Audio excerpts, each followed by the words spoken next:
जमी बिक्री टंका पाई बाप को हाणिले दुई पुओ। जमी बिक्री टंका हला बाप पाई काल। आहत बाप आक्रमणकारी दुई पुओं सहित लड़ी निज जीवन को बंचाइले। स्थानीय लोके आक्रमणकारी दुई पुओं को धरी पुलिस रे जिम्मा देले। घटनारू जना पड़ी जे सोरो पौरपालिका कमाणपुर ग्रामर गणेश बारी गत किछि दिन तले जमी बिक्री करी किछि टंका रखिथिले।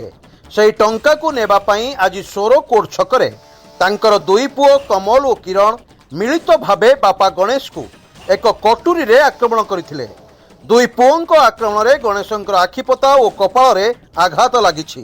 बापा गणेश आहत होइथिले मध्य स्थानीय लोकंक सहयोग रे दुई पुओं सहित मुकाबला करथिले। जेउ वीडियो एबे सोशल मीडिया रे भाइराल हेउछि। खबर पाई सोरो पीसीआर वैन घटनास्थल रे पहुंची आक्रमणकारी जने पुओ को अटक रखिछि।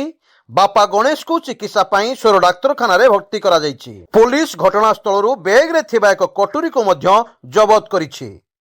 ए हानि देने मते के आनले मो पुओ बड़ पुओ हानिति सान पुओ हानिति बंधु आनथिले आ तमिल कथा आनथिले। बयस केते बयस तार तमर मोर 32 वर्ष। आणला के 42 वर्ष आणला के डर आणला कोइला आनथिले कथा आनथिला कोन पे आनथिला कोन पे आणला आणला माने जमीन बाड़ी विषय रे कहला तू माया मो आजा एर काई रोई। Baleshwar special reporter Banmali Mahakud report स्वतंत्र ओडिशा लाइव।